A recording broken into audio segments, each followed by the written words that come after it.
Namaste, welcome to Tummy.com, a platform for yoga teachers to build sequences and get a lot more information as well. This is the second part of the video for the sequence Yoga for Kids between 7 to 11 years of age group. First part, we spoke about what is kids yoga, how to make it fun for kids, and a set of standing poses. Now we head to a set of sitting poses. Try to do most poses involving kids and try to do it in circles to avoid any hierarchy thoughts in their mind. So we start with Navasana variation. Kids form a circle, sit in Dandasana and then enter into Navasana. You could also do it in pairs where one kid's feet is in contact with other kid's feet. While doing the pose, they will feel some pressure and some cramp-like feeling in their stomach. Then you explain them about the muscles in their core and abdomen. And by doing this pose, they're making it strong. So the concept of becoming strong will get them motivated. Then they will release this pose and go into mermaid stretch. This posture will really help in overall stretching. Many times, kids sit and study for long hours with only their arms working while their legs are not in motion. So the stretching of muscles will be calming. You can also tell the kids to go back home and demonstrate this to their parents because even their parents are working the entire day. So such stretches will help them in relaxing. Give them this, the task of the day. So they will go back home and do it. After stretching the body, we do cycling pose with bent knees. Kids play a lot and doing leg exercises like this will ensure that the joints and muscles remain strong. So here, ask them, are you feeling like you're riding an actual cycle? And listen to their answers. They get very creative with regard to the answers.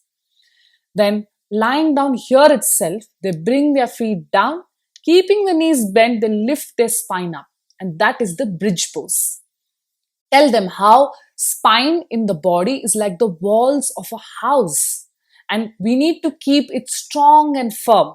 They will be able to connect to it immediately. They will see, yes, even my house has walls. Like that, even my body has a spine, which is very important.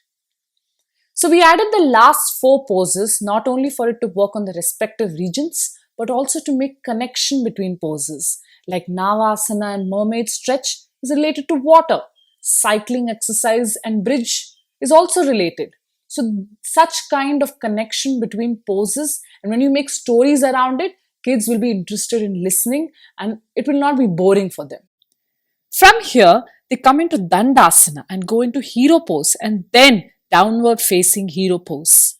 When you ask them to hold the pose for 20 to 30 seconds, tell them to count along with you and loudly so they pay attention towards counting and not relieving the pose.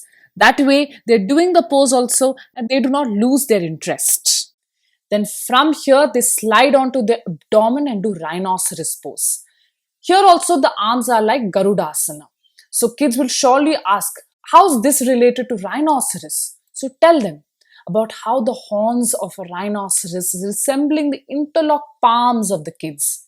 But yes, if they cannot do it, just simply telling them to support their face with their palms will do the same work as this pose. And they will be able to do this much easily. Why? Most kids find it very comfortable to watch TV while lying down on their abdomen and they will instantly do it. So, funnily, in a very joking spirit, ask them, I think you have done this pose before. Don't you watch TV while lying down on your abdomen? So that way they will connect back to what they do at home. And they will even start connecting all the different poses that they do at home without even knowing.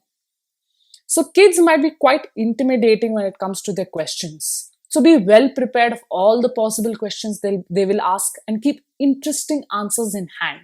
So kids will be amused about such facts. After this, they release the pose and lie down on their back and do banana pose.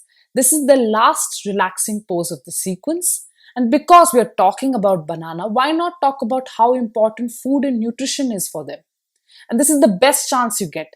Tell them how fruits are good for their body and that they should go back home and ask a fruit for the evening snack. So there are various ways to make it fun and engaging for kids. It's endless. Think like a curious little child and you'll be able to teach them like that itself. So we saw the different ways we make it fun, interesting for kids. Kids are enthusiastic, always eager to learn and learn more. Besides, they also want to learn something new always. They want every session to be different. So you could design a sequence only on animal poses or a class with partners only. Kids are of 7 to 11 years of age, so keep it simple in explanation and practice. Let us show you how you can also select poses based upon the sequence type. So this is the sequence builder. We have named it dummy. Then we have selected the sequence type being kids. And if you see, a list of poses will come up based upon the age group of your kids, along with how many classes you have conducted with them. You can choose the different poses that you want, develop a theme, and revolve the poses around it. In brief, we can say classes with kids should be short, informative in creative ways, fun and motivating. Develop your own sequence for the 2 themes we suggested. Add it to the comment section below and we will give our review. Any doubts, queries, feel free to mail us or comment below and we will be glad to help you out. Sharing a Facebook review by a user. Thank you very much for such kind words. Stay tuned for the next video that will be on yoga with teens. Subscribe to our channel to not miss out on such beautiful sequences. Thank you very much and we will catch up with you in our next video. So stay tuned.